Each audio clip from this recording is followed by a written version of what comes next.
All right, guys. So there is a lot going on with Netflix and Paramount, Warner Brothers, and the so-called merger that they're trying to do. For the past couple months, there's been a lot of chatter to Netflix trying to buy Warner Brothers. Now, there's also a lot of chatter about the fact that Paramount went behind the back of the people that were trying to make the deal with Netflix and Warner Brothers, and they basically went behind their back and made a offer of a large amount with the shareholders of Warner Brothers. Now that's called a hostile takeover. It didn't look good apparently that they were doing that.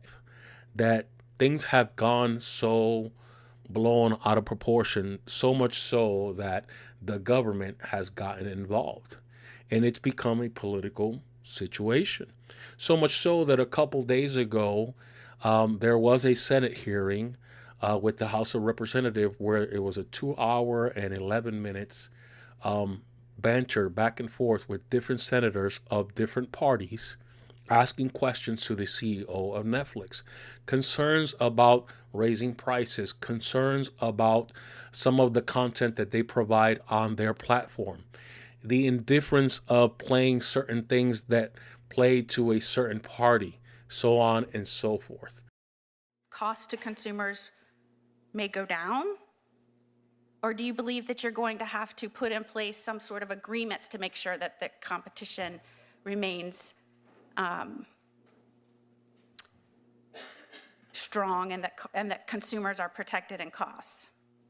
Well, Senator, as I said earlier, this does not present a concentration risk that would require remedies like that. Our prices have gone up slower than all of our competitors. And as I was just saying to Senator Booker, they also offer much more value for the money. Again, I think consumers feel value in what do they get for their money. Am I wrong? In the last 10 years, hasn't Netflix costs already doubled? I'm not sure of the math. I do believe that streaming costs across the board have gone up for consumers. Well, the in our Netflix case, costs in the last 10 years have doubled, and that outpaces the rate of inflation. we have multiple tiers of service, so I'm not sure that that's true. Are there guardrails that you're proposing that might ensure that this merger doesn't increase prices to consumers? Like I said, we don't believe that this merger represents any concentration risk. We are speaking actively with DOJ right now on the process, and it's still pretty early in that process. Thank you, Chairman. Thanks, Senator Mooney. Senator Klobuchar, you're up next. Thank you. I am not here to tell you what you should do and what you should not do and who do you align with and who do you not align with. I just wanted to show you a little bit of what the conversation consists of and how that may concern you as an individual in regards to cutting the cord. But today I wanted to bring a little bit of what happened in that Senate hearing with the CEO, just so that I can get into the reasons why I think it should concern you in regards to Netflix. Because, unfortunately, Netflix is going to basically charge a little bit more. You're going to see it right now.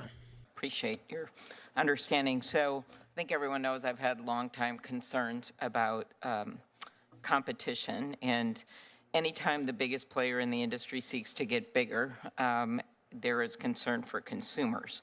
Netflix has been noted as the most popular streaming service in the U.S., and through this acquisition, it would take over the rival streaming service HBO Max, potentially giving it power to further increase prices.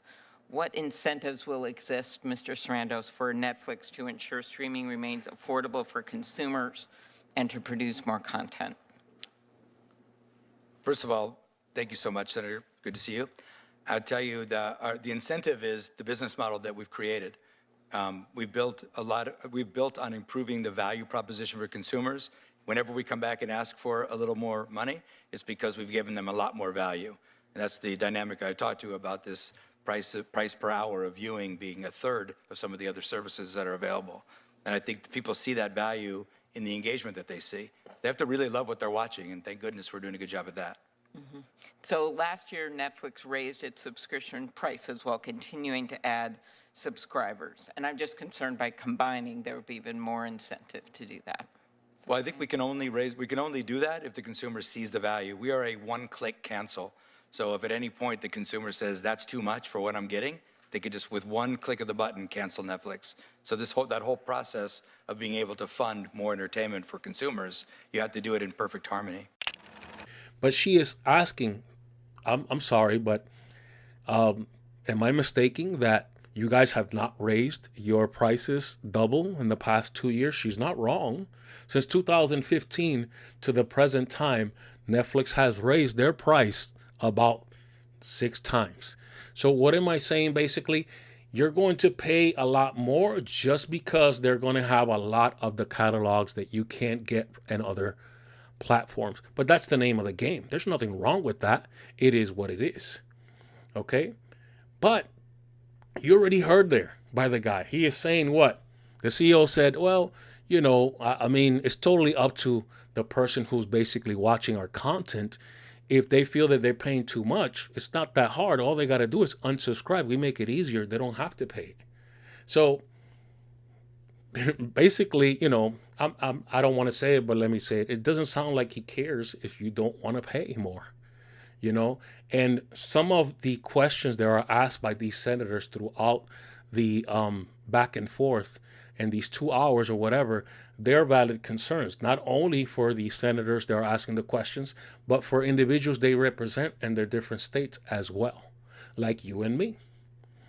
Okay? So there are devices out there, guys, that allow you to do what you want to do in regards to streaming. If you want to create your own library, you can do that. I've spoken about that on my Rumble. I've spoken about how you can create your own library. Superdale has spoken about how you can create your own library. And that way you don't have to depend on certain applications or certain subscriptions like Netflix and so on and so forth. It's pretty easy. You got to spend a couple dollars, but it's better than the alternatives. Now, if you like watching free stuff, you're going to have to get out of the actual device that we know that we've used throughout the years called Fire Stick, because, as you already know, they continue to make changes to the fact that now they're being restricted to sideloading, which was a big part of anybody that knew anything about Fire Sticks, was the reason why we bought it to begin with. For the past couple months, it's been nothing all over YouTube about the fact that you can't use certain applications that we've used in the past. So there are other devices that you can use and still do that, which I'll show you that I've used and that I continue to use, and I've also made videos on it on my platform where I talk about how you can use this device, and it'll be another alternative to the Fire Stick. So let's go into that. The ONN box, awesome device, is the device that everybody's been saying that you should be using instead of the Fire Stick. This is the big boy of them all. Awesome device as well. The 4K Apple, great device if you're into that sort of thing. Again, guys, go to the Rumble channel. Check out my reviews on all these boxes. This is my number one box, the Formula. The Boxy Android TV box. I've spoken about this on my Rumble. I gave a quick rundown of what it has. And as I said before, and I'll say it again, my go-to box is the Formula. I love this device. This is the one I use for everything. It has such a great EPG, electronic program guide. I watch my TV series there. I watch my live TV service as well. And I also talk about this numerous times in my Rumble channel. That device is pretty awesome. Again, guys, check my videos on my Rumble channel where I speak about each and every one of these devices extensively, and I tell you the ins and outs of them and what you can do with them if you're interested in them. I hope you do consider my offer and going to Rumble and watching the videos on these particular items. And thank you so much. Don't forget to share. Don't forget to like. And if you're not a current subscriber of mine, consider to subscribe. And I'll see you in the next one.